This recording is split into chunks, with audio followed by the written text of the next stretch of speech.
కేసీఆర్ను ఓడించే సీఎం అయ్యా, మళ్ళీ నిన్ను ఓడించే కేసీఆర్ సీఎం అవుతాడు. చూడు, ఖచ్చితంగా అవుతాడు.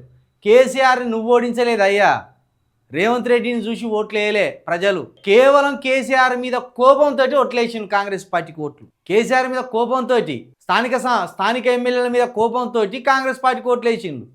అంతేగాని రేవంత్ రెడ్డి అద్భుతంగా తెలంగాణ రాష్ట్రాన్ని అభివృద్ధి పథంలో నడుపుతారు, రేవంత్ రెడ్డి అత్తే మొత్తం బంగారమయమైతే తెలంగాణ అని ఎవరు ఓట్లేయలేదు. నువ్వు అలాంటి భ్రమంలో ఇంకా ఉండకు దయచేసి.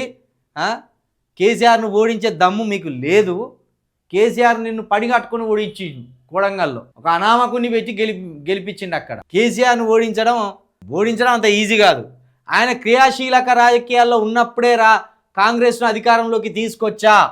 ఇప్పుడు దీన్ని ఏంది తీసుకొస్తే ఏమైంది మరి? ఈ బడాయి మాటలు ఎందుకు? నువ్వు క్రియాశీల రాజకీయాలలోనే ఉన్నావు, 5,000 గ్రామ పంచాయతీలను ఓడిపోయినావు. ఈ బడాయి మాటలు ఎందుకు? పని చేసి చూపియా రాదు? పని చేసి చూపి అద్భుతంగా పోగొడతాం. మాపై కోపం అసూయతో ప్రజలకు చెడు చేయొద్దు. అబ్బో, చెడు చేయొద్దు. ఇప్పుడు విలన్లు అని చేస్తావా? కేసీఆర్ను కేటీఆర్ను తెలంగాణ ప్రజలకు విలన్లు అని చూపెట్టదలుచుకున్నావా? అసలు విలన్ లెవెల్లో ఇప్పుడు అర్థమైంది ప్రజలకు. అసలు విలన్ లెవెల్లో రైతులకు ఇప్పుడు అర్థమైంది. అసలు విలన్ లెవెల్లో వృద్ధులకు ఇప్పుడు అర్థమైంది. అసలు విలన్ లెవెల్లో డ్రైవర్లకు ఇప్పుడు అర్థమైంది, ఆటో డ్రైవర్లకు.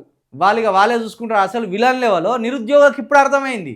ఎవరు చెడు చేస్తున్నారు నిరుద్యోగులకు, ఎవరు చెడు చేస్తున్నారు రైతులకు, ఎవరు చెడు చేస్తున్నారు ఆటో డ్రైవర్లకు, ఎవరు చెడు చేస్తున్నారు నిరుద్యోగులకు ఇప్పుడు అర్థమైంది వాళ్ళకు.